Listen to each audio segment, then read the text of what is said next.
हरे राम राम राम हरे हरे, हरे कृष्ण कृष्ण कृष्ण हरे हरे, हरे राम राम राम हरे हरे, हरे कृष्णा कृष्ण कृष्ण हरे हरे, हरे राम राम राम हरे हरे, हरे कृष्ण कृष्ण कृष्ण हरे हरे, हरे राम राम हरे हरे, हरे कृष्णा कृष्ण कृष्ण हरे हरे, हरे राम राम राम हरे हरे, हरे कृष्ण कृष्ण कृष्ण हरे हरे, हरे राम राम हरे हरे, हरे कृष्णा कृष्ण कृष्ण हरे हरे, हरे राम राम हरे हरे, हरे कृष्ण कृष्ण कृष्ण हरे हरे, हरे राम राम हरे हरे, हरे कृष्णा कृष्ण कृष्ण हरे हरे, पुंडलिकावरदे विठ्ठल श्री ज्ञानदेव तुकाराम पंढरीनाथ भगवान की जय, माऊली ज्ञानेश्वर महाराज की जय, जगद्गुरु संत श्री तुकाराम महाराज की जय। अलंकापुरी पुण्यभूमी पवित्र, जिथे नांदतो ज्ञान राजा सुपात्र, तया ठविता महापुण्य राशी, नमस्कार माझा सद्गुरु ज्ञानेश्वरासी, नमो सद्गुरु तुकया ज्ञानदीपा, नमो सद्गुरु सच्चिदानंद रूपा, नमो सद्गुरु भक्त कल्याण मूर्ती, नमो सद्गुरु भास्करा पूर्ण कीर्ती, जयांची केलिया स्मरण, होय सकळ विद्येंचे अधिकरण, तेची वंदो श्री चरण ते श्री गुरूंचे नमस्कारोनी आता, सकल तीर्थांची धुरे, जिये का माता पितरे, तया सेवेसी किर शरीरे, लोन कीजे।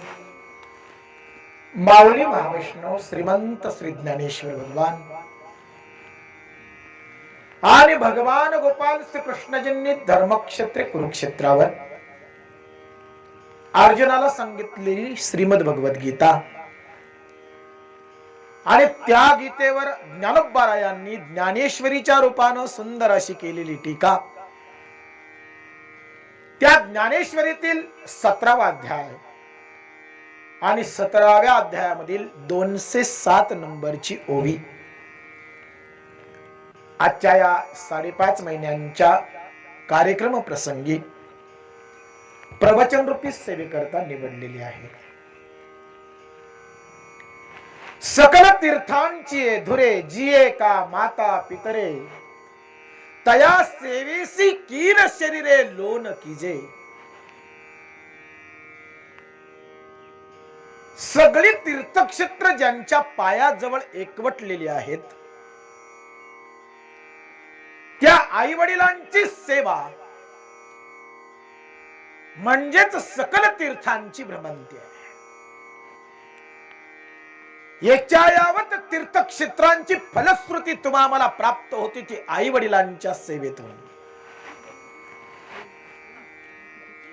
आई वडिलांची सेवा ज्याच्याकडे आहे ना, त्याला कुठं तीर्थयात्रा करण्याची आवश्यकता नाही अथवा परमार्थाचं आडंबर गाजवण्याची आवश्यकता नाही। माय बाप केवळ कासी, तेने न जावे तीर्थासी। आई वडिलांना काशी क्षेत्राचं उपमा दिली आहे। जो आई वडिलांच्या पायावर नतमस्तक झाला, त्याला काशीलाही जायची आवश्यकता नाही। माय बाप केवळ काशी, तेने न जावे तीर्थांसी, हे सांगणारे ज्ञानेश्वर महाराज आहेत। कोणा सर्वसामान्य माणसानं सांगणं वेगळं आणि ज्ञानोबारायांसारख्या अधिकारी संतांनी सांगणं वेगळं. बरोबर आहे ना? कोणा सर्वसामान्यांना सांगितलं तर माणसं ऐकतात, ऐकतही नाही. पण मला वाटतं ज्ञानोबारायांचं ऐकलं पाहिजे, कारण सांगणारे कोणी सर्वसामान्य नाहीत. महाविष्णूचा अवतार ज्यांना म्हटलं गेलं, ज्ञानियांचा राजा म्हणून ज्यांना संबोधलं जातं, अखिल जगताची आई म्हणून ज्यांच्याकडे बघितलं जातं, पुरुष असताना देखील आईचं काळीज घेऊन जन्माला आले ज्ञानोबा. साऱ्या जगानं माझ्या ज्ञानोबांना पिडलं, गांजलं, त्रास दिला, शिव्या दिल्या, मारलं, झोडलं, अपमानित केलं. पण तरी देखील माझ्या ज्ञानोबांच्या मुखातून कधी या जगाविषयी अपशब्द निघाला नाही. कधी माझ्या ज्ञानोबारायांनी कुणाचा तिरस्कार केला नाही. माझ्या ज्ञानोबारायांच्या झोळीमध्ये भिक्षान्न सुद्धा वाढलं नाही. बाजूकरी मागायला गेलेल्या ज्ञानोबारायांच्या झोळीमध्ये सैन टाकलं गेलं. लाथाबुक्क्यांनी मारलं, झोडलं, लाथाडलं. पण म्हणून ज्ञानोबारायांच्या नजरेत कधी कोणाविषयी तिरस्कार दिसला नाही. कधी ज्ञानोबारायांनी कोणाकडे क्रोधानं बघितलं नाही.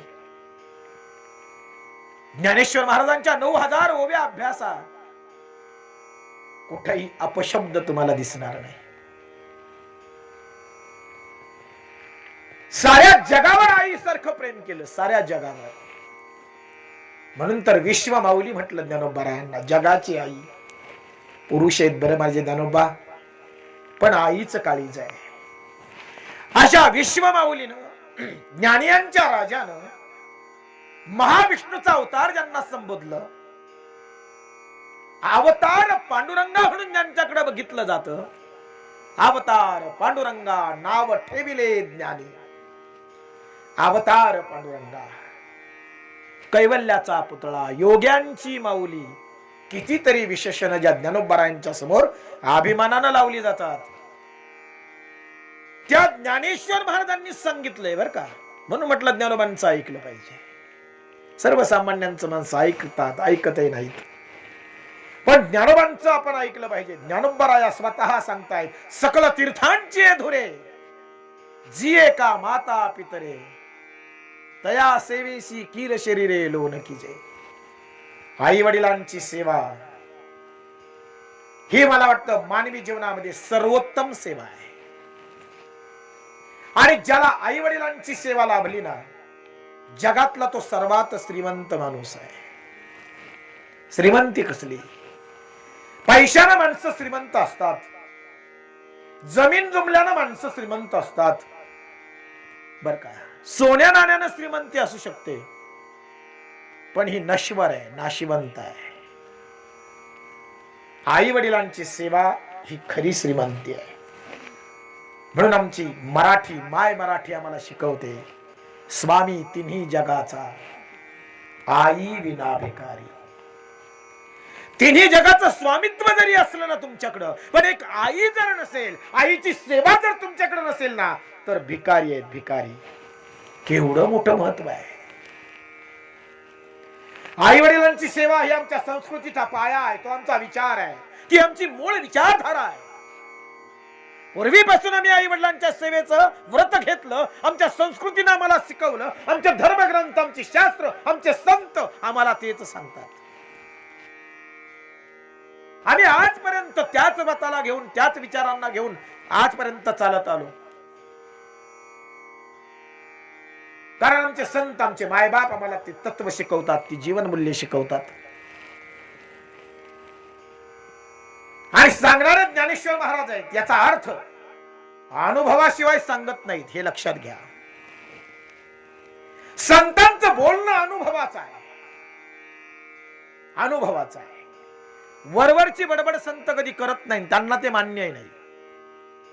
अनुभव अलेंगा ते या जगा देत असे. जो अनुभव आला तो संतांनी मांडला. वरवरची बडबड संतांना मान्य नाही. ज्ञानेश्वर महाराजच सांगतायत, अनंत वाचाळ बरळती बरळ त्या कैसा दयाळ पावे हरी. वाचेन बडबड करणाऱ्यांना हरीची प्राप्ती नाही. म्हणून बडबड संतांना मान्य नाही, प्रदर्शन संतांना मान्य नाही, दिखाऊपणा संतांना मान्य नाही. संत फक्त आणि फक्त अनुभवाच सांगतात. बोले तैसा चाले त्याची वंदावी पाऊले. तुकोबाराया म्हणतायत बोलावं तसं चाललं पाहिजे आणि जेवढं चाललं तेवढंच बोललं पाहिजे. खरं ना, बोलावं तसं चालावं, नुसतं बोलू नये, बोलण्याप्रमाणे चाललं पाहिजे, म्हणजे आचरण पाहिजे. आणि जेवढं आपल्या आचरणात अनुभवात आहे ना तेवढंच बोललं पाहिजे, नाही तर मग ती वाचाळता ठरते. बरोबर, वाचाळता मान्य नाही संतांना. या ठिकाणी मांडणारे ज्ञानोबाराय आहेत. याचा अर्थ ज्ञानोबारायांनी जिथे ज्या ठिकाणी आई वडिलांचं महत्व विशद करावं, त्यांच्या वैयक्तिक स्वतःच्या जीवनामध्ये सुद्धा आई वडिलांना अनन्यसाधारण महत्व आहे. त्यांनी त्यांच्या डोळ्यांनी बघितलं. आपल्या लेकरांना न्याय मिळावा म्हणून विठ्ठल पंतांची धडपड ज्ञानोबारायांनी स्वतः आपल्या डोळ्यांनी अनुभवली. रात्र रात्र जागणारा बाप ज्ञानोबांनी बघितला. डोळ्यामध्ये पाणी आणून झोपडीमध्ये इकडून तिकडं एरझाऱ्या मारणारा बाप ज्ञानेश्वर महाराजांनी अनुभवला. माझ्या मुलांना न्याय मिळाला पाहिजे, माझी मुलं सुखानं जगली पाहिजेत, समाजानं माझ्या मुलांना स्वीकारलं पाहिजे म्हणून कितीतरी धर्म मार्तंडांच्या पायावर डोकं ठेवून नाक घासणारा बाप ज्ञानेश्वर महाराजांनी बघितला. छोट्या मुक्तीला कुशीत घेऊन ढसा ढसा रडणारी आई बघितली. भुईमुगाचे 4 दाणे ज्या माऊलीनं कधी आपल्या लेकरांशिवाय खाल्ले नाहीत, त्या लेकरांना झोपेमध्ये ठेवून आपल्या लेकरांना सुख मिळावं, आपल्या लेकरांना समाजानं स्वीकारावं म्हणून नवऱ्याच्या मागे देहांत प्राश्चित्ताला जाणारी आई ज्ञानोबांना माहित आहे. कोणासाठी त्याग केला? गंगामाईच्या पाण्यामध्ये आपले देह झोकून दिले. का? आमची लेकरं जगली पाहिजेत, आमच्या मुलांना सुख मिळालं पाहिजे, समाजानं स्वीकारलं पाहिजे, माणूस म्हणून जगण्याचा तरी अधिकार आमच्या लेकरांना मिळाला पाहिजे. या अपेक्षेपोटी त्या माता पित्यांनी आपल्या जीवनामध्ये सर्वस्वाचा त्याग केला. आणि म्हणून ज्ञानोबारायांच्या जीवनामध्ये माता पित्यांचा त्याग तुम्हा आम्हाला सर्वांना माहित आहे. ज्ञानोबांचं चरित्र तुम्ही आम्ही सर्वजण जाणतो. एवढा मोठा त्याग. जगामध्ये एवढंच एक नातं आहे जे निस्वार्थी आहे. कुठल्याही अपेक्षेशिवाय आपल्या लेकरांना आपलं सर्वस्व देणारं एकमेव नातं माय बापाचं. कदाचित अतिशयोक्ती होईल, लहान तोंडी मोठा घास होईल, पण बाकीची नाती स्वार्थाची आहेत. तुमचं काय मत आहे? काहीतरी मिळावं म्हणून आता जोडलं गेलं, पण आई वडिलांनी कुठल्याही अपेक्षेशिवाय आपल्या लेकरांना वाढवलं, जोजवलं, लहानाचं मोठं केलं, आपल्या मुखातला घास काढून आपल्या लेकरांच्या मुखामध्ये भरवला. स्वतः उपवाशी राहिले पण लेकरांचं ताट भरभरून दिलं. ते आई वडील आहेत. आणि म्हणून ज्यांना आई वडिलांची महती कळली, मला वाटतं त्यांना देवाला जाणून घेण्याची गरज नाही, कारण देवच त्यांच्या घरात आहेत. ज्यांनी या घरातल्या देवांची सेवा केली, ज्यांनी या घरातल्या देवांना पूजलं ना, त्याला मंदिरातही जाण्याची आवश्यकता नाही, वारीलाही जाण्याची आवश्यकता नाही. तुम्ही म्हणाल मग वारी करायची नाही का? मला एक सांगा, कुणाची वारी करतो आम्ही? पांडुरंगाची. पंढरपूरला कुणाला भेटायला जातो? पांडुरंगाला भेटायला जातो. मग पांडुरंगाला भेटण्यासाठी पंढरीला जाणारे तुम्ही आम्ही एक विचार केलाय का की 28 युग झाली आमचा मायबाप करकटेवर हात ठेवून त्या ठिकाणी उभा आहे? का बरं उभा आहे? कोणत्या कारणानं उभा आहे? 1 इंच सुद्धा आमचा मायबाप हल्ला नाही अजून, 1 इंच सुद्धा तसाच उभा आहे, करकट्टेवर हात ठेवून तसाच. का बरं? कोणी उभा केला त्याला? त्या पुंडलिकानं मागे भिरकाविली वीट. आलायस ना देवा, तुला बसायला मी आसन नाही देऊ शकत, कारण माझे आई वडील माझ्या मांडीवर आहेत.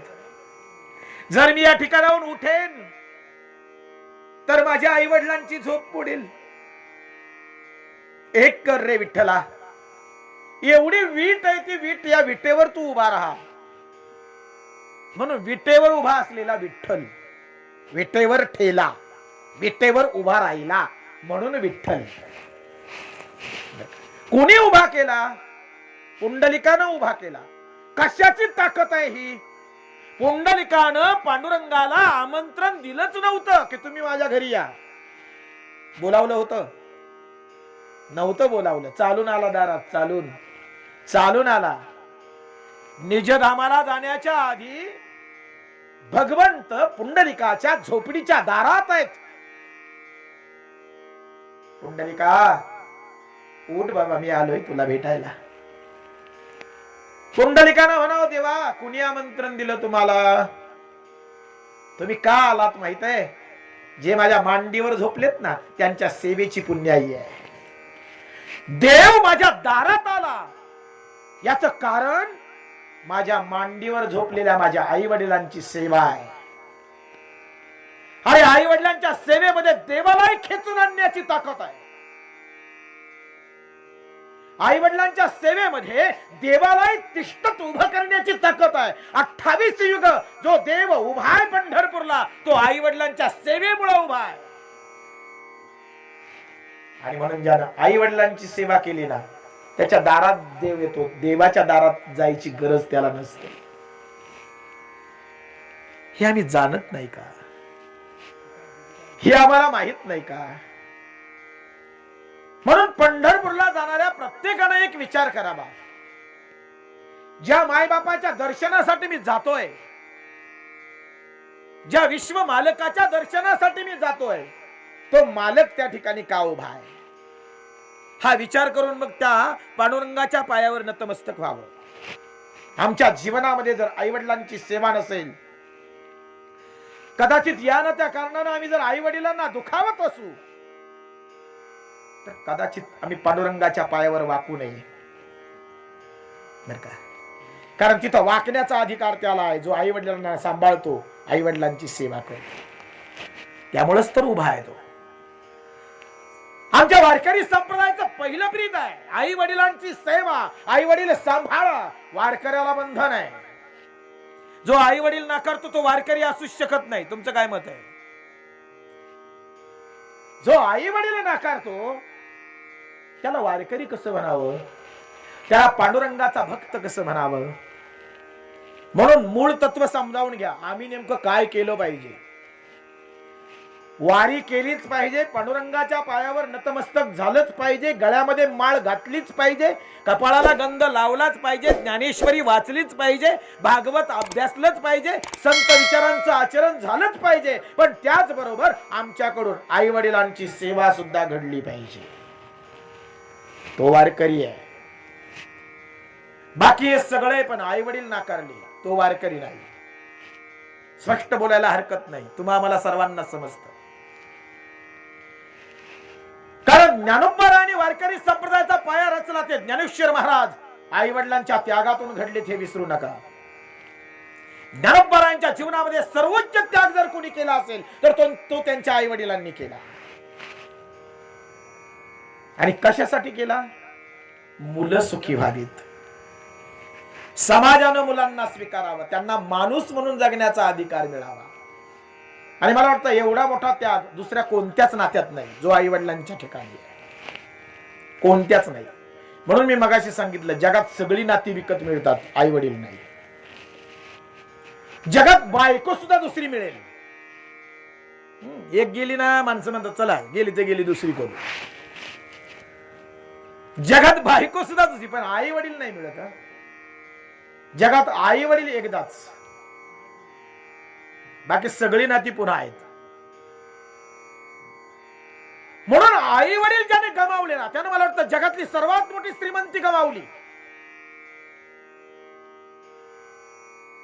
म्हणून तुमचं माझं सौभाग्य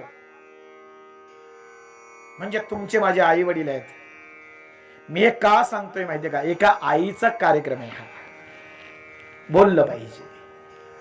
बोलतात बरेच कीर्तनकार, प्रवचनकार आई वडील या विषयावर बोलतात. मी तितका सखोल जाणार नाही, पण निश्चित आई वडिलांचं महत्व आम्हाला कळलं पाहिजे, सांगितलं गेलं पाहिजे.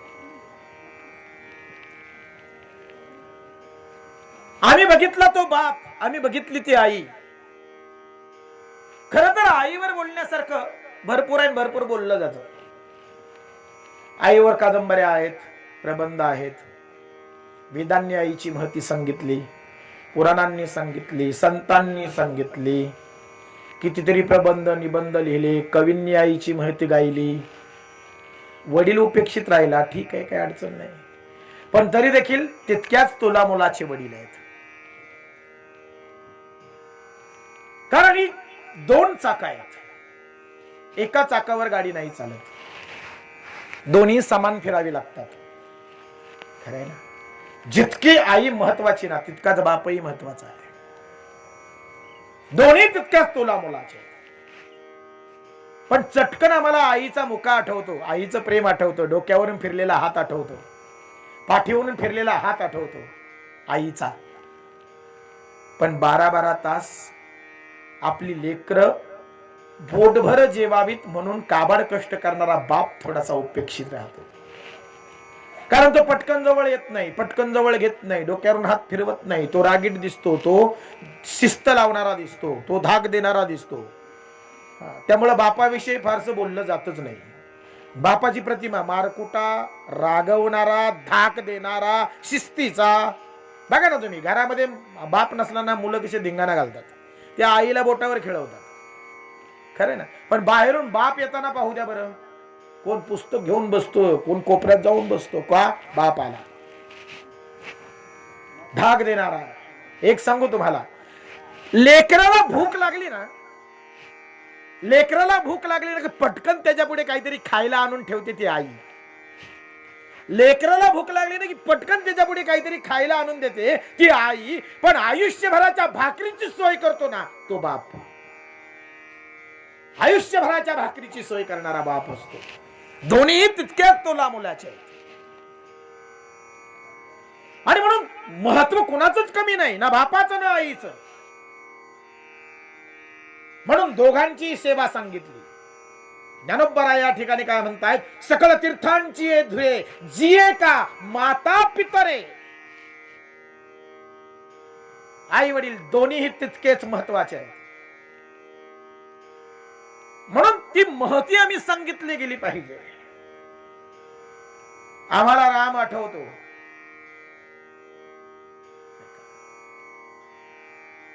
कैकेयीने दशरथ राजांकडून वचन मागून घेतली आणि रामासाठी वनवास आला. रामासाठी वनवास आला, कारण 14 वर्षांचा वनवास, आणि भरताला राजगादी. दशरथ राजांकडे वचन मागितली. पर्यायानं रघुकुल रीत सदा चली आई, प्राण जाय पर वचन न जाई. या रघुकुलाच्या रीतिरिवाजाप्रमाणे दशरथ राजांनी रामरायांना सांगावं, रामराया वनवासाला जावं लागतंय. रामरायांनी वल्कल परिधान केली, वनवासाला निघाले. जात असताना कौसल्यामाईचं दर्शन घेण्याआधी प्रभू रामचंद्र कैकेयीच्या पायावर वाकले. ज्या कैकेयीनं प्रभू रामचंद्रांना वनवास घडविला, ज्या कैकेयीनं प्रभू रामचंद्रजींसाठी वनवास निर्माण केला, प्रभू रामचंद्रजींचा आदर्श आहे. स्वतःच्या आईच्या पायावर वाकण्याच्या आधी कैकेयी माईच्या पायावर वाकले. आई वनवासाला चाललो. कैकेयीनं बघितलं, फक्तच बघितलं. रामराया वनवासाला गेले. ज्या अपेक्षेने रामरायांना वनवासाला पाठवलं होतं ती अपेक्षा सुद्धा काही मातेची पूर्ण झाली नाही. कारण भरताला राजगादी मिळावी म्हणून प्रभू रामचंद्रांना वनवास होता, पण भरतानं सुद्धा राजगादी स्वीकारली नाही. चित्रकूट पर्वतावर जाऊन रामप्रभूंची भेट घेतली आणि प्रभू रामचंद्रजींच्या पादुका घेऊन आले, त्या सिंहासनावर स्थापित केल्या आणि प्रभू रामचंद्रजींचा सेवक म्हणून भरतानं 14 वर्ष अयोध्येची राजगादी सांभाळली, सेवक म्हणून. वनवासावरून रामराया जेव्हा परत आले, आल्यानंतर सुद्धा माझ्या रामरायांनी पहिलं दर्शन कैकेयीचं घेतलं. आता मात्र कैकेयीच्या डोळ्यात पाणी आहे. पायावर वाकलेल्या त्या रामाला तिनं खांद्याला धरून उठवलं, गालावरून हात फिरवला, डोळ्यामध्ये अश्रू आहेत. रामा, रामा मला क्षमा कर रामा, माझ्यामुळे तुला वनवासात जावं लागलं, काटे कुटे तुडवावे लागले, मला माफ कर प्रभू रामराया, मला माफ कर. तेव्हा त्या कैकेयी मातेचा हात हातात घेऊन रामरायांनी म्हणावं, आई तू जर माझ्यासाठी वनवास मागितला नसता तर जगाला राम कळला नसता. तू जर माझ्यासाठी वनवास मागितला नसता तर रावणासारखा दुष्ट संपला नसता. तू जर माझ्यासाठी वनवास मागितला नसता तर सीतेसारखी पतिव्रता जगासमोर आली नसती.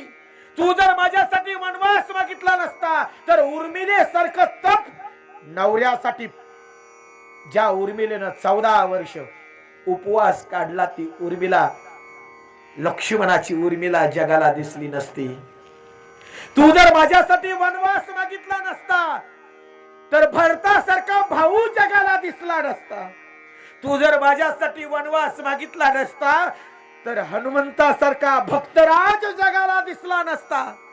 तू जर माझ्यासाठी वनवास मागितला नसता तर रामासारखा पुत्रही जगाला दिसला नसता. तुझ्या वनवासामुळं, तुझ्या त्या एका वचनामुळं आज केवढं तरी मोठं कार्य घडलं. आई धन्य आहेस तू. आपल्या लेकराचं चारित्र्य उज्ज्वल व्हावं, तुझा दोष नाही ग माई, तू वाईट वाटून घेऊ नकोस. ही रामाची उदारता आहे. पण आपल्या लेकराचं हित, आपल्या लेकराचं सर्वोच्च हित पाहणारी माय असते. कधी कुठला स्वार्थ ती नाही बघत, कधीच नाही. आजारी पडलेल्या आपल्या लेकरासाठी रात्र रात्र जागून त्याच्या कपाळावरच्या पट्ट्या बदलणारी आई कधी नाही म्हणाली, बाळा झोपू का रे थोडा वेळ, नाही म्हणत. रात्रभर जागी आहे.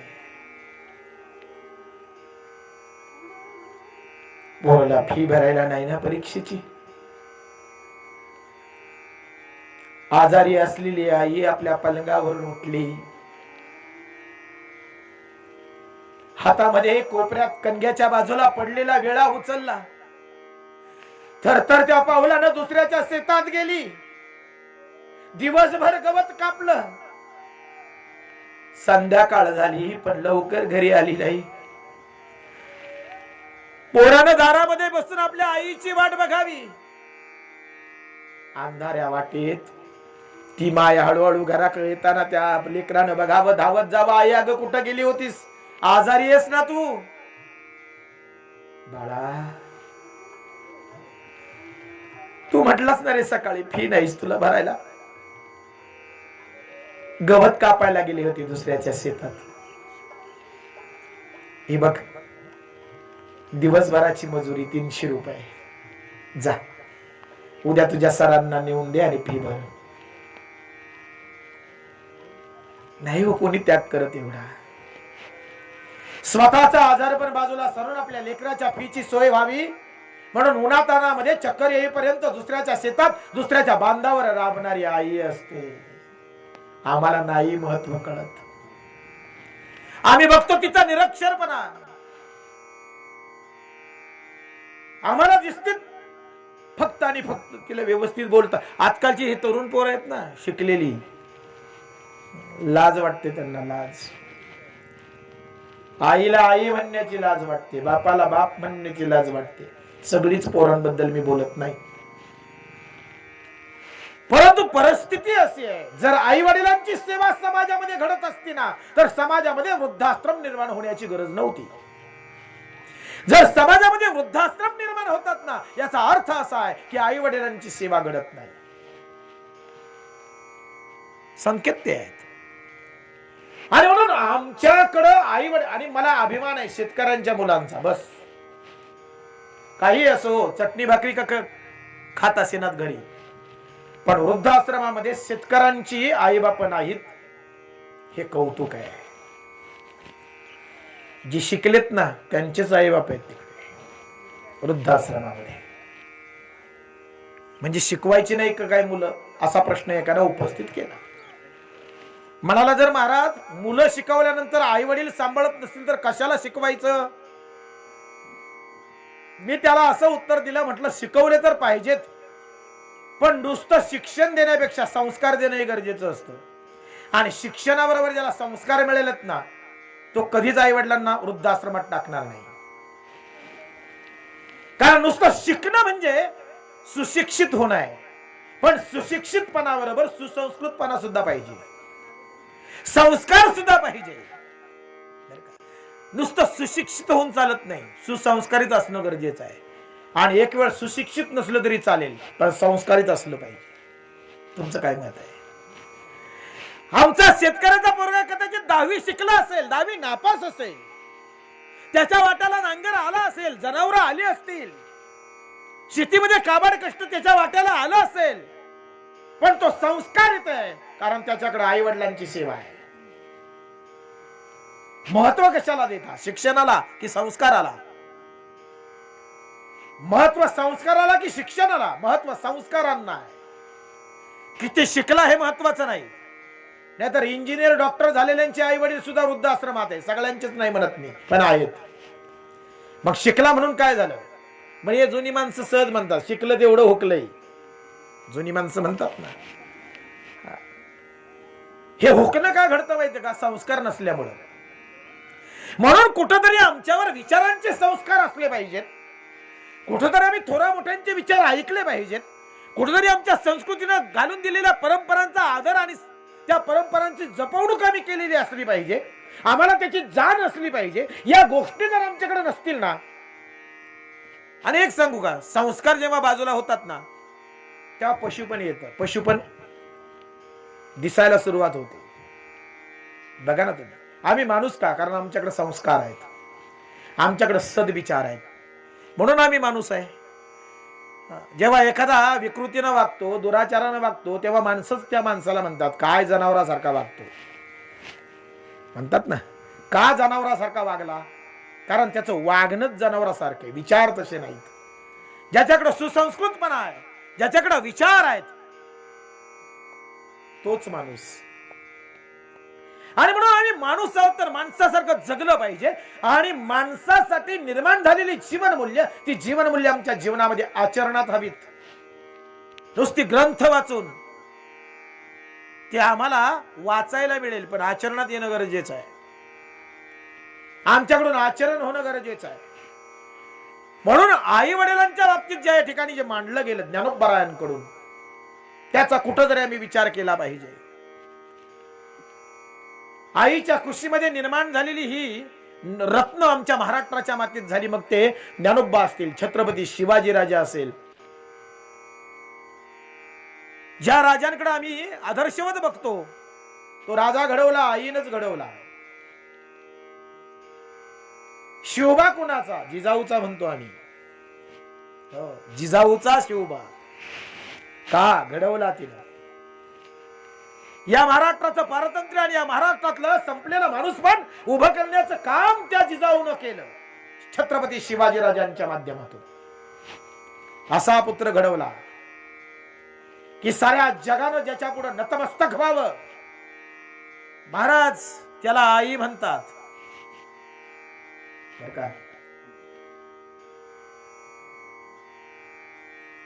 बळीराजाच्या दारामध्ये वामन रूप घेऊन भगवान विष्णू भिक्षा मागायला आले. बरं का, बळीराजाच्या दारात 100वा यज्ञ सुरू आहे. तो 100वा यज्ञ पूर्ण झाला की बळीराजा इंद्रपदाला प्राप्त होणार. स्वर्गातल्या इंद्राला भीती वाटली. विष्णू नारायणाकडे गेले, म्हणाले भगवान आता करा काहीतरी, नाहीतर माझं पद गेलं म्हणून समजा. भगवंतांनी वामनाचं रूप घेतलं आणि बळीराजाच्या दारामध्ये आले. यज्ञ सुरू आहे. 2 महादानी होऊन गेले, एक कर्ण आणि बळी. यांना महादानी म्हटलं गेलं. आलेल्या दारामध्ये आलेल्या याचकाला कधीही विनमुख न पाठवणारे महादानी कर्ण आणि महादानी बळीराजा. बळीराजा हा कोण आहे माहितीये ना? प्रल्हादाचा नातू आहे.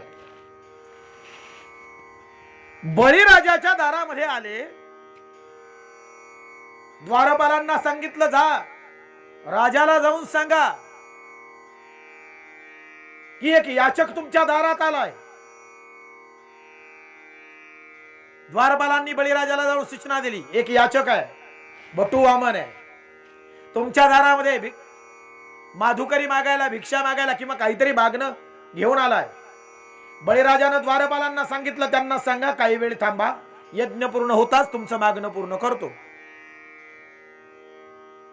परत द्वारपालांकडे बळीराजाला निरोप पाठवला गेला, मला तितका वेळ नाही, तुम्ही आत्ताच्या आत्ता आलात तर बरं, नाहीतर शाप देऊन निघून जाईन. बळीराजा महादानी आहेत, उठले, यज्ञ बाजूला ठेवला, दारामध्ये आले, त्या बटुवामनाच्या पायावर नतमस्तक झाले आणि विचारलं, काय हवंय आपल्याला? 3 पावलं जमीन मागितली, मला पुढे जाऊन सांगायचंय. बळीराजांना वाटलं 3 पावलं ती काय, हा अगदीच आहे आधीच छोटा, त्याची पावलं तरी किती मोठी असतील. घे म्हणाला, तुला जिथं पाहिजे तिथं 3 पावलं मोजून घे जमीन. मग त्या बटुवामनानं विराट रूप धारण केलं. पहिलं पाऊल पृथ्वीवर, दुसरं पाऊल पाताळात. म्हणाले आता तिसरं पाऊल आता एकच जागा शिल्लक आहे, ती म्हणजे माझ्या पायाखालची, ती माझ्या मालकीची, बाकी सगळं तू घेतलंस, ठेव माझ्या मस्तकी. मस्तकी पाय ठेवला आणि बळीराजाला पाताळात घातला. मला पुढे जाऊन सांगायचंय. बळीराजाची आई रडत आली. बळीराजाची आई रडत आली. मुलाच्या बाबतीत घडलेला प्रसंग तिला समजला. वामनाच्या समोर उभी राहिली. वामनानं हात जोडला, आई मला क्षमा कर, आज माझ्या हातून तुझ्या पुत्राच्या बाबतीत अघटित घडलं. तुला काहीही शाप द्यायचा असेल तर तो शाप मी स्वीकारायला तयार आहे. तेव्हा त्या आईनं आपले डोळे पुसले आणि त्या आईनं त्या वामनाला म्हटलं, भला हुआ सती नहीं गई पति विरोचन के साथ, भला हुआ सती नहीं गई पति विरोचन के साथ, ऐसा पुत्र पैदा किया प्रभु पसारे हाथ, ऐसा पुत्र पैदा किया प्रभु पसारे हाथ. असा पोरगा मी जन्माला घातला की ज्या पोराच्या पुढं देवानं सुद्धा भीक मागावी. अरे देव सुद्धा माझ्या पोराच्या दारात भीक मागायला उभा राहिला. असा पुत्र मी माझ्या कुशीतून जन्माला घातला. बरं झालं मी माझ्या पती बरोबर सती गेली नाही, कारण तिचा पती वारला तेव्हा बळी पोटात होता, म्हणून ती सती गेली नाही. पूर्वी सती जायची पद्धती होती. नवरा गेल्यानंतर त्याच्या चितेवर त्याच्या पत्नीनं देहार्पण करायचं. म्हणून तिनं अभिमानानं सांगितलं, बरं झालं सती गेली नाही. असा पुत्र जन्माला घातला की देवानं सुद्धा माझ्या पुत्राच्या समोर नतमस्तक व्हावं, भीक मागावी. वाह. आणि म्हणून महाराज अभिमानानं आईनं सांगावं आणि तो अभिमान वाटावा, असं पोरानं सुद्धा वागावं. पुत्र कुणाला म्हणतात? कोण पुत्र? पू म्हणजे नरक आणि त्र म्हणजे तारणारा. नरकातून तारतो तो पुत्र, दुर्गतीतून सद्गतीला नेतो तो पुत्र. म्हणून पोरानं एक वेळ संपत्ती नाही कमावली तर चालेल. ऐका बर का, पोरानं संपत्ती नाही कमावली तरी चालेल, पोरानं पैसा नाही कमावला तरी चालेल, पोराच्या बँकेत बॅलन्स नसला तरी चालेल, पण पोरानं असं वागलं पाहिजे की बापानं छाती काढून समाजात चाललं पाहिजे, मानवर करून. आपल्या आई वडिलांना खाली पाहायला लावतात, त्यांना कसले पुत्र आणि पुत्री म्हणावं? म्हणून बापाची आणि आईची मान समाजामध्ये ताट राहील असं आचरण करणारे खरे पुत्र असतात, खरी मुलं असतात. आणि हे तेव्हाच घडतं जेव्हा संस्कार असतात, विचार असतात. ही विचारांची गरज आहे समाजाला, तरुण पिढीला विचारांची गरज आहे. आजकाल तरुण जे कुठंतरी आम्हाला नको ते करताना दिसतात. सगळेच नाही म्हणत मी सगळ्यांवर ठपका ठेवत नाही, पण परिस्थिती कशी आहे तुम्हाला आम्हाला सर्वांना माहिती आहे, तुम्ही आम्ही अनुभवतो. हे जुनी माणसं सुद्धा म्हणतात, का हो महाराज, अहो म्हणाले आमचा काळ बरा होता हो, आता काय पोरं वागतायत. आमचा काळ बरा होता म्हणजे आजची परिस्थिती जी आहे ना ती त्या काळी नव्हती, बरा होता. म्हणजे कुठेतरी विकृती दिसायला लागल्या. तरुण पोरं कुठेतरी वाम मार्गाकडे जाताना आम्हाला आमचा वारसा कळत नाही का? आम्ही कोणत्या मातीत जन्माला आलो, कोणत्या विचारांमध्ये आमचा जन्म झाला, आम्ही किती मोठे आहोत हे आम्हाला समजत नाही का? आम्ही काय करतो, कोणतं आचरण करतो, कोणता विचार करतो, आम्ही तो वारसा का जपत नाही, आम्ही ते विचार का जपत नाही? आम्हाला का जाणीव नाही की आम्ही ज्ञानोबा तुकोबारायांच्या भूमीतली माणसं आहोत, मातीतली माणसं आहोत? आम्हाला का जाणीव नाही की आम्ही छत्रपती शिवाजी राजांचे वारसदार आहोत? आम्ही का विकृतीनं वागावं, का विचारानं वागावं? आम्हाला ती जाणीव का नसावी? आम्ही भगतसिंगच्या मातीतली माणसं आहोत, या भारत भूमीतली माणसं आहोत, मुलं आहोत. आमच्याकडे ते विचार का नसावेत? भगतसिंगांना फाशी डिक्लेअर झाली, दुसऱ्या दिवशी फाशी आहे. कुठल्याही पश्चाताप भगतसिंगांच्या चेहऱ्यावर नाही, निवांत बसलेत. भगतसिंगांना विचारलं, तुमची अंतिम इच्छा? म्हणाली, माझी अंतिम इच्छा माझ्या आईचं दर्शन घ्यायचं आहे, मला माझ्या आईचं दर्शन घ्यायचं आहे. आईला निरोप पाठवला. त्या जेलमध्ये भगतसिंगांची आई आली. लांबून येताना आपली आई बघितली. त्या बॅरिकेडला धरून भगतसिंग उभे आहेत. ती माय येताना बघितली आणि भगतसिंगांच्या डोळ्यामध्ये अश्रू तरळले. अवघा 24 वर्षांचे भगतसिंग, तरुण आहे, फार कळत नाही, पण देशासाठी समर्पण आहे. आई जवळ येताच भगतसिंग खाली वाकले, आईच्या पायाला हात लावला. ठप ठप ठप ठप डोळ्यातले अश्रू आईच्या पायावर पडले. त्या आईनं भगतसिंगांना उठवलं, त्याच्या गालावरून हात फिरवला, डोळ्यातलं पाणी पुसलं आणि विचारलं, का रडतोयस भगत? तेव्हा त्या भगतनं सांगावं, आई तुझ्यासाठी जगता नाही आलं ग, तुझ्यासाठी मी काहीच करू शकलो नाही, हे जीवन देशासाठी समर्पित केलं, कमी आयुष्य मिळालं ग आई, तुझी सेवा करायला नाही जमली. या आयुष्यात भारत मातेची सेवा माझ्या नशिबात होती आई, पण जेव्हा मी भगवंताकडे जाईल, देवाकडे जाईल, तेव्हा त्या देवाच्या पायावर नतमस्तक होऊन त्या देवाला प्रार्थना करील की देवा, हे आयुष्य माझ्या भारत भूमीसाठी समर्पित झालं, मला पुन्हा त्याच आईच्या कुशीमध्ये जन्म दे, म्हणजे पुढचं जीवन मी त्याच्यासाठी जगेन, माझ्या आईसाठी जगेन. या जन्मात मला माफ कराई. देवा त्या आईनं त्या भगतसिंगांच्या तोंडावरून हात फिरवला आणि अभिमानानं ती आई म्हणाली, बाळा बाळा, तुझ्यासारखा पुत्र जर माझ्या कुशीतून पुन्हा जन्माला येणार असेल तर असे हजार भगतसिंग या भारत मातेसाठी समर्पित करील, हजारो भगतसिंग या भारत मातेला देऊन टाकीन. याला म्हणतात आई.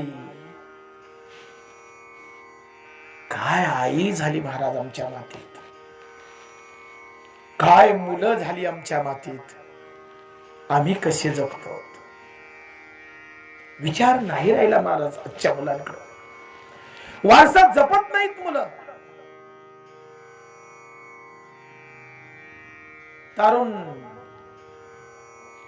तारुण्य हे केवळ आणि केवळ मदमस्तीमध्ये जगण्यासाठी नसतं. तारुण्यात तर खरा जीवनाला आकार मिळतो. जीवनाला आकार देण्यासाठी तारुण्य असतं, मदमस्तीमध्ये जगून वाया घालवण्यासाठी नसतं. आमच्या मातीत असे काही तरुण झाले ज्यांनी देशाला तारून नेलं, ज्यांनी या भारतभूमीचं नाव चंद्र सूर्य आहे तोपर्यंत आबाधित ठेवलं, अमर केलं. काय महाराज तरुण झाले आमच्या देशात. 7व्या 8व्या शतकामध्ये शंकराचार्य झाले. तुम्ही आम्ही हिंदू आहोत ना, छातीला हात लावून सांगतो ना आम्ही हिंदू आहोत. तुम्हाला माहित आहे 7व्या 8व्या शतकामध्ये शंकराचार्यांनी या भारतामध्ये हिंदुत्व सुरक्षित केलं. हिंदुत्व सुरक्षित केलं. हिंदुत्व भारताच्या 4 बाजूला 4 पीठ स्थापन केली. आजही परंपरेनं त्या ठिकाणी शंकराचार्य आहे. या हिंदुस्थानामध्ये हिंदुत्व सुरक्षित करण्याचं काम 7व्या 8व्या शतकामध्ये शंकराचार्यांनी केलं. ज्या शंकराचार्यांनी वयाच्या 16व्या वर्षी शंकर भाष्य लिहिलंय. शंकर भाष्य नाव ऐकून आहेत का तुम्ही? शंकर भाष्य नाव ऐकून आहात का? आमच्या भारतातल्या आद्य गुरु शंकराचार्यांनी वयाच्या 16व्या वर्षी शंकर भाष्य लिहिलंय. बघा बर का, तरुण होते ना. किती आयुष्य मिळालं शंकराचार्यांना? शंकराचार्यांना आयुष्य किती मिळालं? 34 वर्ष. 34 वर्षाच्या आयुष्यामध्ये ते आद्य जगद्गुरु झाले. आद्य जगद्गुरु शंकराचार्य. वय वर्ष 34 वर्षांचं आयुष्य आहे. बारकाई नाही का? 34 वर्षांच्या आयुष्यात आद्य गुरु शंकराचार्य झाले. जगतमान्य 3च जगद्गुरु आहेत. तीनच जगद्गुरु. आता स्वतःला जगद्गुरु म्हणणारे लई आहेत, त्यांचा विषय सोडून द्या. मला जगद्गुरु म्हणा, मला जगद्गुरु म्हणा, असे लई आहेत जगात. त्यांचा विषय सोडा. जगतमान्य 3च आहेत. एक कृष्णम वंदे जगद्गुरु, भगवान श्री कृष्ण हे पहिले जगद्गुरु आहेत. जगद्गुरु दुसरे आद्य गुरु शंकराचार्य आणि जगद्गुरु तिसरे जगद्गुरु संत श्रेष्ठ श्रीमंत श्री तुकाराम महाराज. यांच्यापेक्षा वेगळा कुणी जगद्गुरु नाही महाराज. जे आद्य गुरु शंकराचार्य आयुष्य मिळालं 34 वर्षांचं. वयाच्या 16व्या वर्षी त्यांनी शंकर भाष्य लिहिलं. थोडस 2 शतक पुढे आल्यानंतर 11व्या शतकामध्ये ज्ञानोबा झाले. ज्ञानोबा वयाच्या 16व्या वर्षी ज्ञानोबांनी ज्ञानेश्वरी लिहिली. तरुणच होते ते. आयुष्य किती ज्ञानोबारायांना. वयाच्या 22व्या वर्षी अलंकापुरीला ज्ञानोबारायांनी सिद्धेश्वराच्या बाजूला संजीवन समाधी घेतली. कितीव्या? वयाच्या 22व्या वर्षी. किती आयुष्य मिळालं ज्ञानोबांना? 22 वर्षांचं. अमृतानुभव, चांगदेव 65, हरिपाठ, अनेक अभंग. काय ज्ञानोबारायांचं कवित्व आहे महाराज. न भूतो न भविष्यती असा कवी कधी होऊ शकत नाही. तो या मातीतला, या मराठी मातीतला आहे, या महाराष्ट्रातला आहे. 16व्या वर्षी ज्ञानेश्वरी लिहिली. अलौकिक कवित्व ज्ञानोबारायांचं. थोडस पुढे चला. तुकाराम महाराज याच मातीत झाले. तुकाराम महाराज याच मातीत झाले. किती आयुष्य मिळालं तुकोबांना? 42 वर्ष. 42 वर्षांच्या आयुष्यामध्ये तुकोबाराया जगद्गुरु ठरले, वारकरी संप्रदायाचा कलश ठरले आणि सदेह वैकुंठाला गेले. किती वर्ष आयुष्य? 42. थोडं पुढे चला. विवेकानंद. विवेकानंदांनी वयाच्या 9व्या वर्षी देवाच्या शोधासाठी घर सोडलं. देव कुठं आहे, देव शोधायचा आहे, मला देव पाहिजे. विवेकानंदांनी वयाच्या 9व्या वर्षी देवाच्या शोधार्थ घर सोडलं आणि वयाच्या 16व्या वर्षी बंगाल या ठिकाणी रामकृष्ण परमहंसांच्या अनुग्रहाखाली आत्मसाक्षात्कार करून घेतला. हिंदू धर्माची पताका संपूर्ण जगामध्ये फडकवली. शिकागोला झालेल्या धर्म परिषदेमध्ये हिंदू धर्माचा काय प्रभाव आहे आणि गीतेचं काय महत्व आहे. 5 मिनिटाचा अवधी दिलेल्या विवेकानंदांना 1 तास कधी होऊन गेले तरी लोकांना भान राहिलं नाही. सागरी सभा जिंकून घेणारे विवेकानंद 1 लाख अनुयायी झाले त्या ठिकाणी अमेरिकेमध्ये शिकागोला. 1 लाख अनुयायी त्याच ठिकाणी. संपूर्ण जगामध्ये हिंदुत्व प्रसारित करणारे विवेकानंद. आयुष्य किती मिळालं त्यांना? 36 वर्ष. 36. आणि पुढे या भगतसिंगांकडे वयाच्या 16व्या वर्षी इंग्लंडच्या असेंब्लीत बॉम्ब टाकला. आणि वयाच्या 23व्या वर्षी स्वतःच्या गळ्यामध्ये फासाचा दोर अडकवून घेतला. आणि या भारत भूमीसाठी ज्यांनी समर्पित झाले सगळे तरुणच आहेत की नाही. शंकराचार्यांचं वय 34, ज्ञानोबांचं वय 22, तुकोबांचं 42, विवेकानंदांचं 36, भगतसिंगांचं 24-23. तरुणच होते ना का म्हातारे होते? तरुणच होते. आणि म्हणून आयुष्य किती जगलो याची गणना करत बसू नका.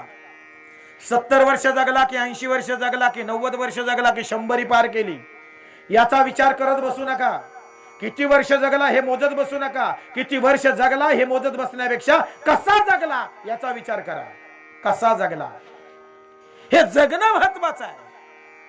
शंकराचार्य किती वर्ष जगले ते महत्वाचं नाही, जन्माला आल्यानंतर त्यांनी काय कार्य केलं. ज्ञानोबारायांनी किती वर्ष जीवन जगावं हे महत्वाचं नाही, ज्ञानोबारायांच्या हातून घडलेलं कार्य महत्वाचं आहे. तुकोबांच्या हातून घडलेलं कार्य महत्वाचं आहे.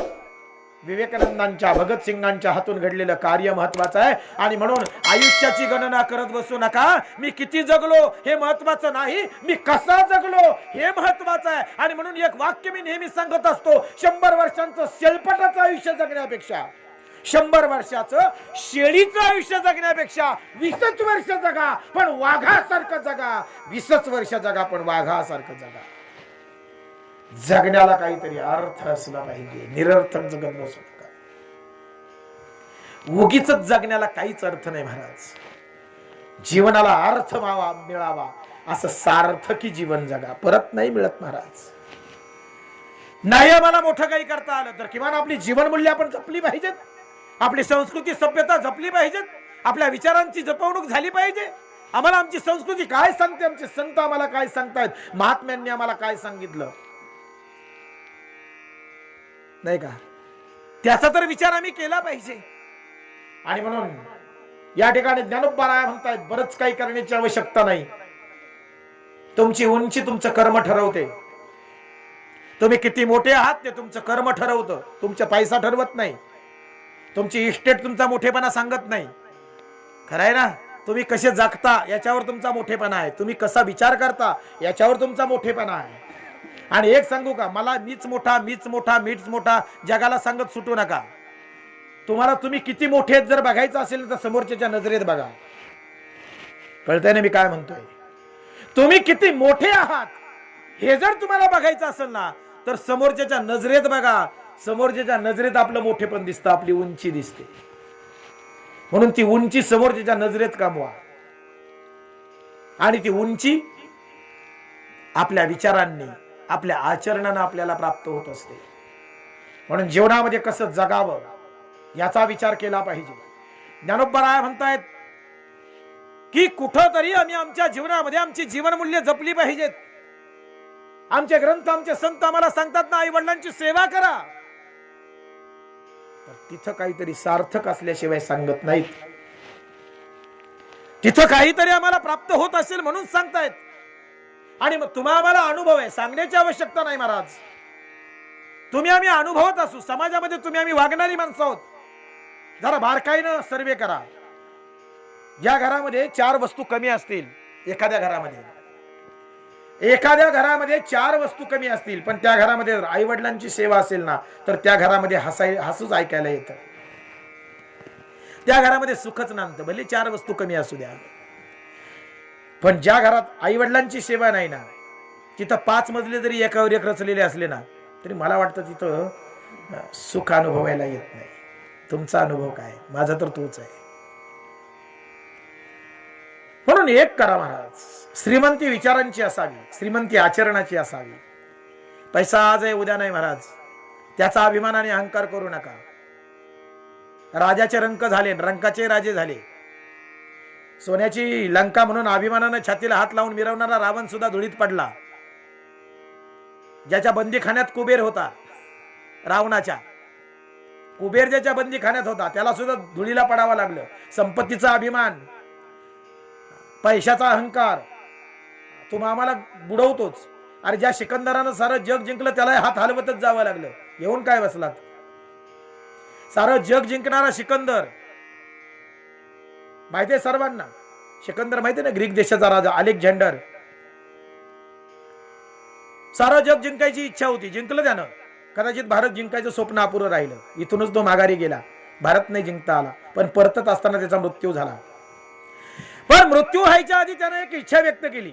आपल्या जवळच्या माणसांना बोलावलं, आपल्या जवळच्या माणसांना, विश्वासू माणसांना बोलावलं आणि सांगितलं माझी शेवटची इच्छा आहे, तेवढी पूर्ण करा. म्हणाले काय? म्हणाले जेव्हा मी मरेल ना तेव्हा फक्त एक काम करा, माझे हात बांधू नका तिरडीला, बाकी सगळं बांधलं तर चालेल, शरीर हात नका बांधू. कुणालाच काही अर्थ कळे ना. म्हणाले चला काय हरकत नाही, महाराजांची अंतिम इच्छा आहे, त्यांच्या इच्छेप्रमाणे करू. शेवटी जगाचा राजा जरी असला तरी मृत्यू गाठतोच. मृत्यू कुणाला चुकलाय? अलेक्झांडरचा मृत्यू झाला. मृत्यू झाल्यानंतर ते विश्वासू माणसं जवळ आली, म्हणाले थांबा, महाराजांची इच्छा होती, अंत्ययात्रा काढा जरूर, तिरडीवर ठेवा जरूर, पण फक्त हात बांधू नका त्यांचे. म्हणाले का? म्हणाले नाही, महाराजांची इच्छा होती. अहो पण का अशी इच्छा? जग जिंकणाऱ्या राजाची इच्छा कशी असावी? इच्छा ही तितकीच श्रेष्ठ असली पाहिजे ना. अहो जग ज्या राजानं जिंकलंय आणि साऱ्या जगाची संपत्ती ज्याच्या पायाजवळ लोळण घेतीये, त्या राजाची इच्छा काय? तर म्हणाले माझे हात बांधू नका. ठीक आहे म्हणाले, त्यांच्या इच्छेप्रमाणे होऊ द्या. सिकंदरांना उचललं गेलं, अंत्ययात्रा निघाली, तरी बऱ्याच जणांना कळलं नाही. अहो म्हणाले की हात का मोकळे सोडलेत? बऱ्याच जणांना नाही कळलं. काही शंकाच विचारत राहिले. अहो सांगा ना, म्हणाली शेवटची इच्छा त्यांची अशी कशी, त्याचा अर्थ काय? अहो म्हणाले सांगण्याची काय गरज आहे, दिसतंय ना. सांगण्याची काय गरज आहे, दिसतंय ना. अहो म्हणाले काय दिसतंय? अहो म्हणाले काय दिसतंय म्हणजे बघा ना त्या तिरडीकडं. तरी काहींना कळलं नाही. मग एकाला विचारलं, अहो सांगा तरी. म्हणाले अजून कळत नाही आम्हाला. अहो म्हणाले सांगायचं काय? बघा त्या तिरडीवर जो झोपलाय ना तो जगज्जेता अलेक्झांडर आहे. त्या तिरडीवर जो पडलाय ना तो जगज्जेता आहे, जग जिंकणारा आहे, जगात विजयी ठरलेला राजा आहे. बघा साऱ्या जगाला त्यानं जिंकलं आणि साऱ्या जगाची संपत्ती ज्याच्या पायाजवळ आहे.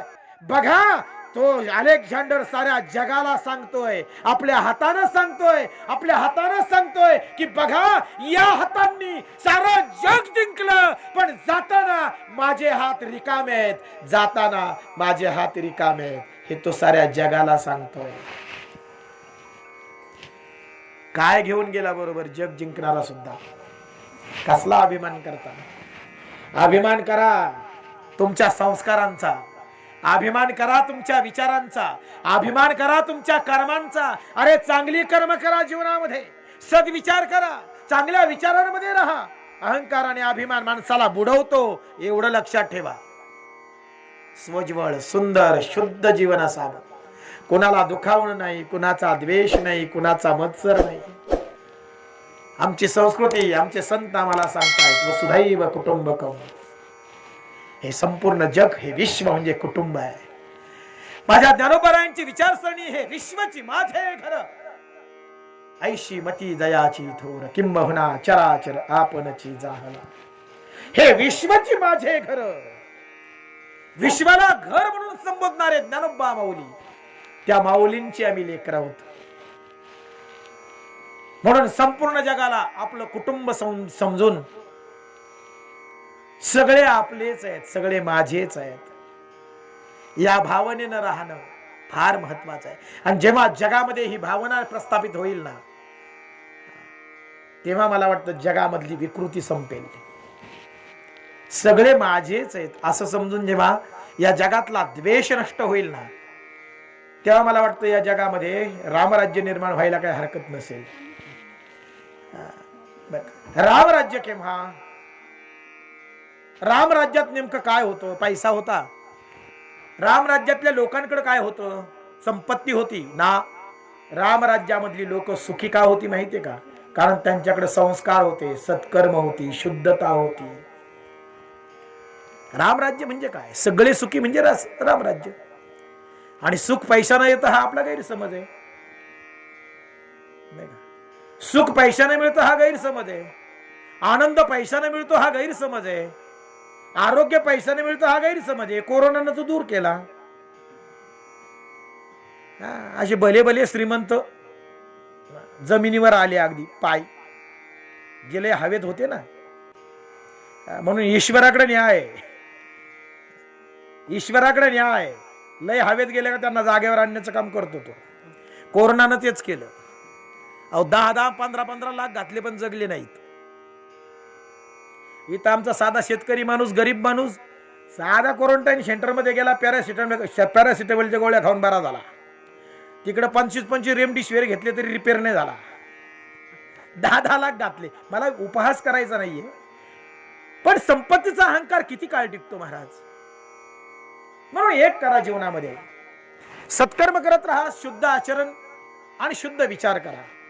बाकी काही लागत नाही हो. तुम्हाला एक सांगू का, मेल्यानंतर तुमच्या माझ्या संपत्तीचं कोणीच काही विचार करत नाही. कारण त्यांना माहिती आहे विचार केला तरी आपल्याला थोडीच मिळणार आहे. खरं आहे की नाही? काय विचार करायचा त्याला? 60 एकर असू द्या, नाही तर बँकेत त्याचे 10 करोड असू द्या, त्याच्यातलं रुपया आपल्याला मिळणार नाही. काय विचार करायचा त्याचा? मेल्यानंतर तुमच्या माझ्या संपत्तीचा, इस्टेटीचा कोणी विचार करत नाही. विचार करतात त्या माणसाच्या आचरणाचा, तो कसा जगत होता. आणि एक सांगू का, तुमचं माझं मूल्यमापन मेल्यावरच होतं. तो माणूस चांगला होता हे तुमच्या माझ्या जीवनाचं सार आहे बरं का. एका वाक्यात सगळं जीवन आहे बघा ना. नाही रे, नको होता जायला, चांगला माणूस होता, चांगला माणूस होता हे त्याच्या जीवनाचं सार आहे बरं का. म्हणजे त्या वाक्यावरून कळतो तो कसा जगलाय. आणि मेल्यानंतर काय यांच्या बाबतीत म्हणतात, नसतं जन्माला आलं तर बरं झालं असतं, गावाला ताप, स्वतः व्यवस्थित जग, बरं झालं गेलं एकदाच. हे त्याच्या जीवनाचं सार आहे. म्हणून मी कसा जगलो, मारताना मला एक सांगायचंय, मारताना चेहऱ्यावर आपल्या हसू असावं आणि जगाच्या डोळ्यात पाणी असावं. बस. तुम्हाला नाही बाकीचं काही कमावता आलं तर हरकत नाही, पण एक करा, मारताना हसू कमवा आणि जगाच्या डोळ्यात पाणी कमवा. या 2 गोष्टी नक्की कमवा. आणि हे कमवायला पैसा नाही लागत. दुसऱ्याच्या डोळ्यात पाणी आणण्यासाठी संपत्तीची गरज नसते, सत्कर्मांची गरज असते, सद्विचारांची गरज असते. खरं आहे ना? ती खरी आपली कमाई आहे. म्हणून कबीरदासजी फार सुंदर बोलतात. मी नेहमी सांगत असतो कबीरदासजींचा दोहा, कबीरा जब हम पैदा हुए जग हसे हम रोए. कबीरा जब हम पैदा हुए जग हसे हम रोए. पुढे फार सुंदर आहे. कबीरदास म्हणतायत, जेव्हा आम्ही जन्माला आलो ना, तेव्हा रडतच जन्माला आलो. जगानं आनंद साजरा केला आमच्या जन्मावर. मुलगी झाली तर जिलेबी वाटली, मुलगा झाला तर पेढे वाटले. आनंद जगाला झाला आणि जो जन्माला आला तो रडत आला. म्हणजे तुम्ही आम्ही सर्वजण रडतच जन्माला येतो ना. कबीरदास म्हणतायत की जब हम पैदा हुए जग हसे हम रोए. जेव्हा आम्ही जन्माला आलो जग हसला, आम्ही रडत जन्माला आलो. पण कबीरदासजी पुढे म्हणतायत, ऐसी करणी कर चलो, ऐसी करणी कर चलो हम हसे जग रोए. कबीरा जब हम पैदा हुए जग हसे हम रोए, ऐसी करणी कर चलो हम हसे जग रोए. जीवनामध्ये असंच जीवन जगा की मरताना आपल्या चेहऱ्यावर हसू पाहिजे आणि जगाच्या डोळ्यात पाणी पाहिजे. ते जगाच्या डोळ्यात आलेलं पाणी ही आपली खरी श्रीमंती आहे. आणि ते पाणी असंच येत नाही, ते पाणी जगाच्या डोळ्यात येण्यासाठी आमचं जीवन तेवढं सार्थकी असावं लागतं. आमच्या जीवनामध्ये तशी कर्म असावी लागतात, आमची वागणूक, आमचं आचरण तसं असावं लागतं. उगीच कुणीही कुणासाठी रडत नसतं.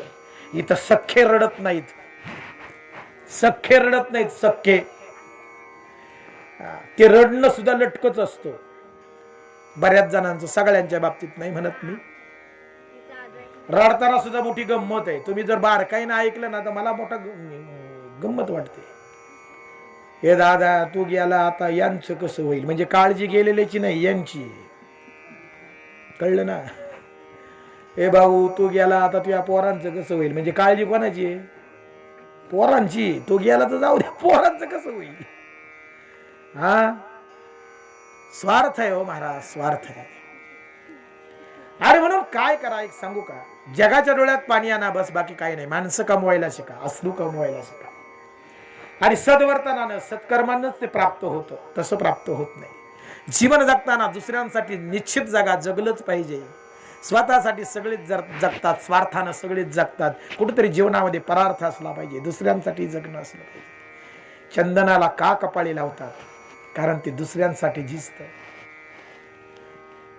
दुसऱ्यांसाठी झिजणारच खऱ्या अर्थानं चंदन ठरतो. नाही तर बाबळीची लाकडं पार रानात पार तोटत नाही त्यांना, नाही का. चंदन कुठं मुळच असतं, सगळीकडे चंदन दिसत नाही. येड्या बाबळी सगळीकडेच आहेत. मला काय म्हणायचे ते नीट लक्षात घ्या. म्हणून आम्ही चंदन व्हावं बाबळ होण्यापेक्षा. त्या बाबळीचा काय त्रास, स्वतःवर एक काटे घेऊन बसते आणि दुसऱ्यांना एक काटे टोचते. हे बाबळीसारखं जीवन जगण्यापेक्षा चंदनासारखं जगा. कदाचित आपल्याकडे नसेल स्वतःसाठी जगण्याला काय, पण दुसऱ्यासाठी. म्हणून संतांना चंदनाची उपमा आहे. चंदनाचे हात पायही चंदन. जगले ती दुसऱ्यासाठी जगले, दुसऱ्यासाठी जगतो तोच मोठा होतो. मोठं व्हायला आपल्या स्वतःमध्ये आपली कर्म आणि आपलं आचरण मोठं असावं बस. म्हणून म्हटलं की कुठं तरी आपलं मोठेपण दुसऱ्यांच्या नजरेत शोधा. मीच मोठा, मीच मोठा म्हणून जगाला ओरडून सांगू नका.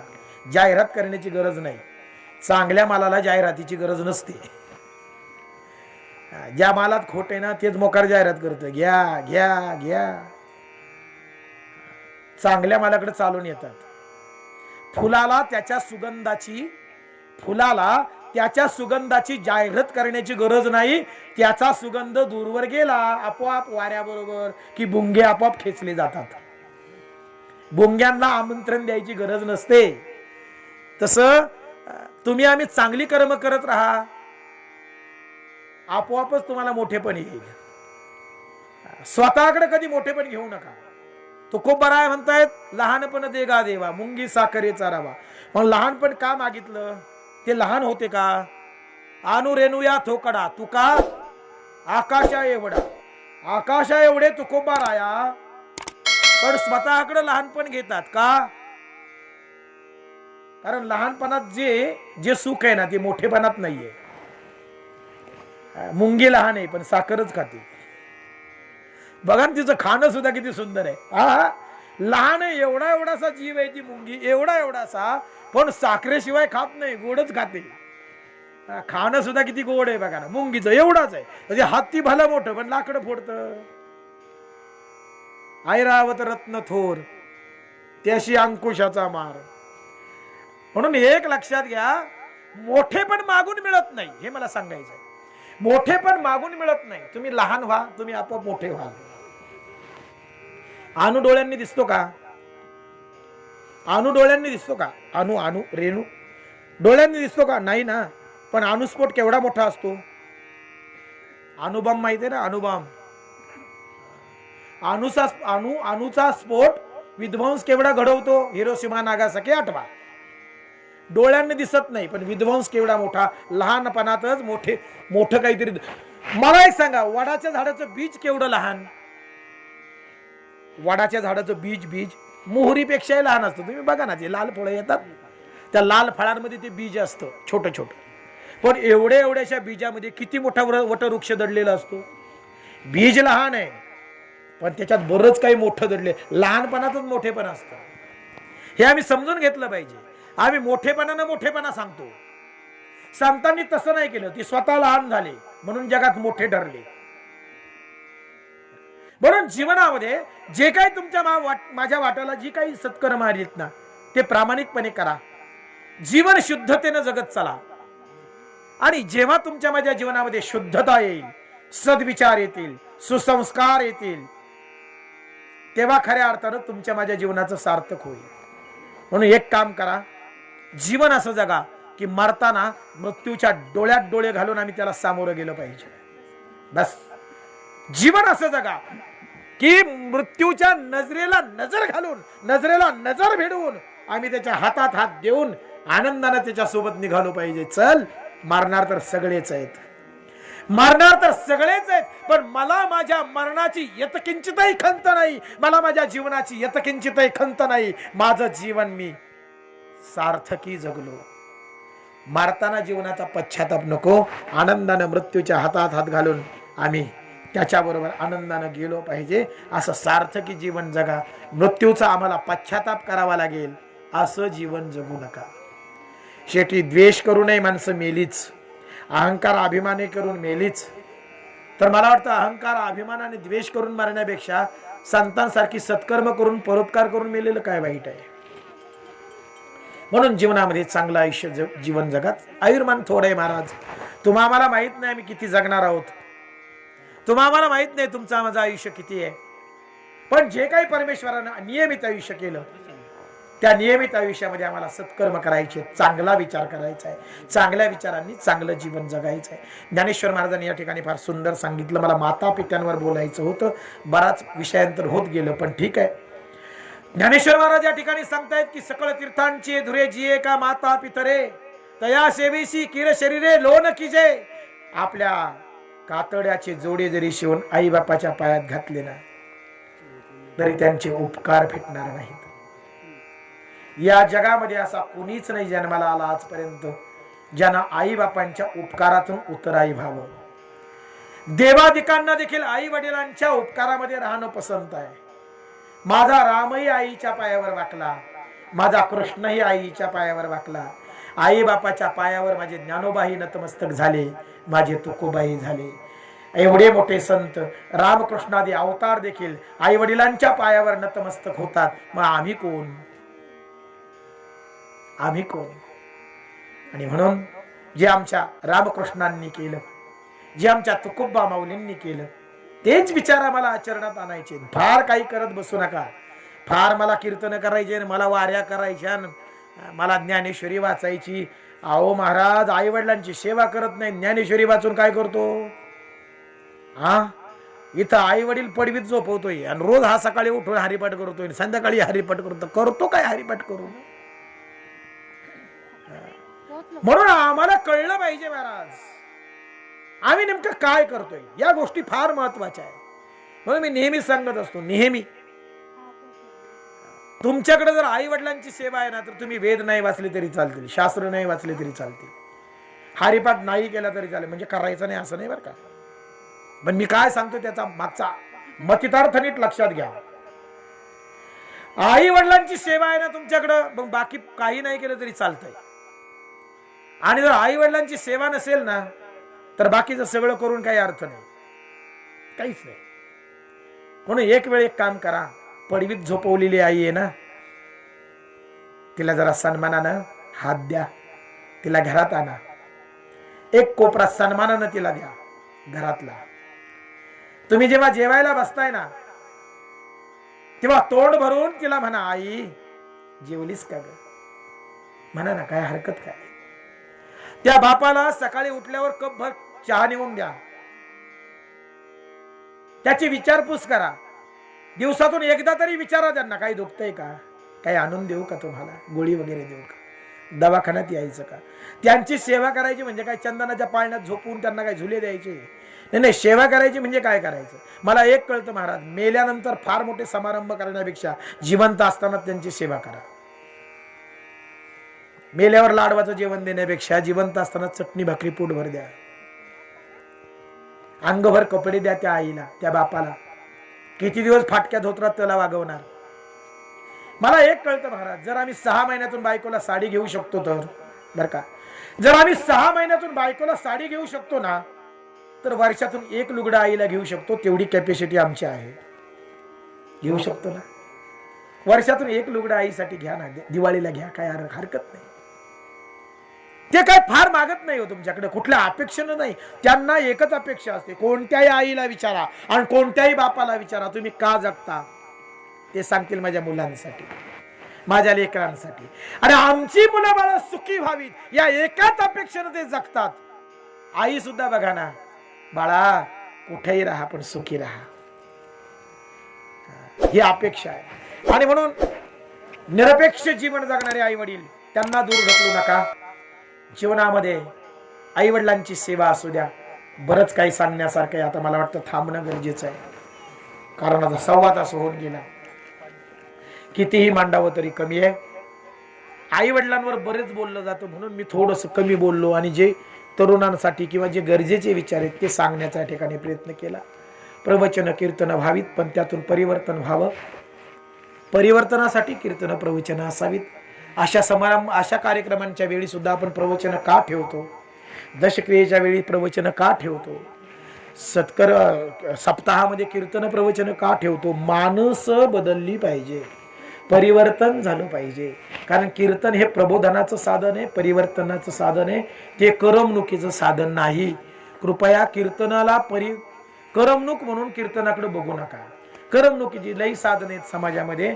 तिकडं करमणूक तुम्हाला करावीशी वाटली तर तिकडं जाऊन करमणूक करा. कीर्तन करमणुकीसाठी नाही, ते परिवर्तनासाठी आहे. आजकाल समाजाचा भ्रम झाला. कीर्तनाला सुद्धा माणसं टाइमपासला जातात. म्हणले चला इकडे घरी बसून काय कीर्तनाला जाऊन टाइमपास होईल, तेवढाच 2 तास. कीर्तन टाइमपासाचं साधन नाही. जो आमचा टाइम वाया चाललाय ना, त्या टाइमाचं सार्थक किंवा वेळेचं सार्थक व्हावं याच्यासाठी कीर्तन आहे, प्रवचन आहे. आणि म्हणून समाजाने आपला भ्रम दूर करावा. करमणुकीसाठी कीर्तन प्रवचन नसतात. माणसं बदलली पाहिजेत, माणसं परिवर्तन झालं पाहिजे. परिवर्तन घडवणारे विचार कीर्तन प्रवचनातून समाजासमोर मांडले गेले पाहिजेत. आणि म्हणून त्याच उद्देशानं तुम्ही आम्ही ऐकलं पाहिजे. काहीतरी चांगलं ऐका, नाही का? दिवसभर काहीतरी वाईट ऐकण्यापेक्षा दिवसभरातून 1 तास चांगलं ऐकण्यात घालवा, नाही का? पण माणसांचा तो स्वभाव आहे, कुठं भांडण चाललं ना तर माणसं घरातला आवाज बंद करून ऐक रे, ऐक ना काय म्हणतोय. आणि कुठं भजन जर चालू असलं ना तर उठून जातात माणसं, चला म्हणले त्याचं संपल्यावर येऊ. म्हणजे माणसांना भजन नको, कीर्तन नको, प्रवचन नको. भांडण असलं की माणसं मग कान देऊन ऐकतात. म्हणजे काय, वाईटाकडे मन जास्त पळतं आणि चांगल्या गोष्टींकडे मनाला न्यावं लागतं, एवढं लक्षात घ्या. हा मनाचा स्वभाव आहे. चांगल्या गोष्टींकडे मन बळजबरीनं न्यावं लागतं आणि वाईट गोष्टींकडे न्यायची गरज नाही, ते स्वतःच पळतं. हा स्वभाव आहे मनाचा. आणि म्हणून कुठंतरी मनाला, म्हणून संत म्हणतायत, मनात येथे धाव घेई राहे विठ्ठलाचे पायी. मनाला तिकडे लावा. मन हा मोगरा अर्पुनी ईश्वरा. ईश्वराच्या ठिकाणी मन लावा. सत्कर्म सद्विचारांमध्ये जीवन जगा. बाकी काही फार सांगण्यासारखं नाही.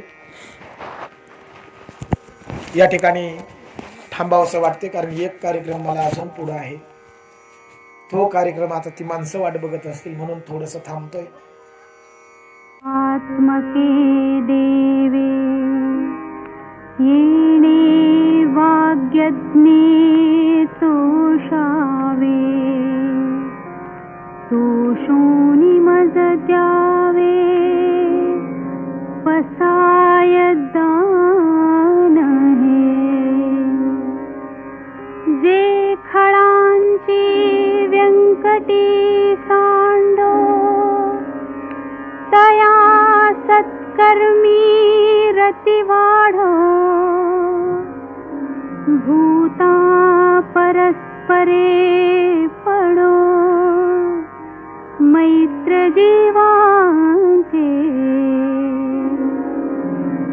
दुरिताचे तिमिर जाओ, विश्वस्वधर्म सूर्ये पाहो. जो जे वांछील तो ते लाहो, प्राणी जात